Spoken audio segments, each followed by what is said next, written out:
এই ধর্ষণকারী সম্পর্কে কি হয়? তনুশ্রী তনুশ্রীর মামা সম্পর্কে মামা হয়। হ্যাঁ। কি হয় সম্পর্কে আপনার? আমার দেবরের মেয়ে। দেবরের মেয়ে। তো গতকালকে ওরে কি হয়েছে, ঘটনাটা কি? স্যার ও খেলা করতেছে, হ্যাঁ। ওকে ওই ধর্ষণকারী হ্যাঁ। ওকে ডেকে নিয়ে ঘরে নিয়ে তারপরে এই রেপ করছে আর কি, ধর্ষণ করছে।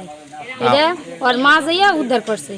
মানে আপনারা কিভাবে জানতে পারলেন? ওর মা ওকে তালাশ করছে, বুঝছেন, পায় না অনেক পায় সময় না ধরে। অনেক সময় ধরে। তারপরে কান্নাকাটি শুনে ওই জায়গায় গিয়েছে, আর এই দরজা ধাক্কা করে ভিতর থেকে সবকিছু আনছে বের করে ওর মায়ের। আচ্ছা, এই ধর্ষণকারী সম্পর্কে কি হয়?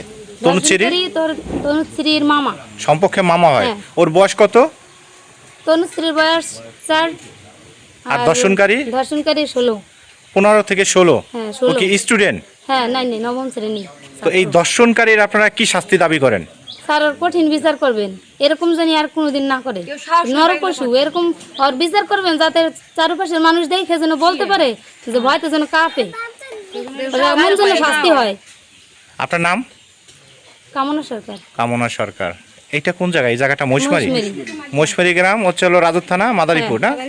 কদমবাড়ি ইউনিয়ন এটা। কদমবাড়ি ইউনিয়ন। তো এই ইউনিয়নের বর্তমানে চৌকিদার গ্রাম পুলিশের দায়িত্বে আছে না? তো এইখানে যে একটা ন্যাক্কারজনক ঘটনা হয়েছে, যে আমরা যেটা শুনতে পেলাম যে গতকালকে বলে একটা মেয়ে ধর্ষণ হয়েছে, তো এই বিষয়ে আপনি গ্রাম পুলিশ হিসাবে কি জানেন? এখন আমরা তো আর বাড়ি ছিলাম না, আমরা পরে জানতাছি ঘটনাস্থলে সত্য ঘটনাটা সত্য, সত্য, কিন্তু আমরা বাড়ি ছিলাম না, কোনো পুরুষ ছেলেও বাড়ি ছিল না। এই বাড়ি তো আপনি কিভাবে জানতে পারলেন? জানতে যখন নাকি থানার থেকে আইছে, পুলিশ এসে? আশপাশে যারা বাড়ি আইছে তারা বলছে, আমরাও তদন্ত নিয়েছি যে এই ঘটনা কি সত্য হ্যাঁ। না মিথ্যা। হ্যাঁ। তারা বলছে সত্য।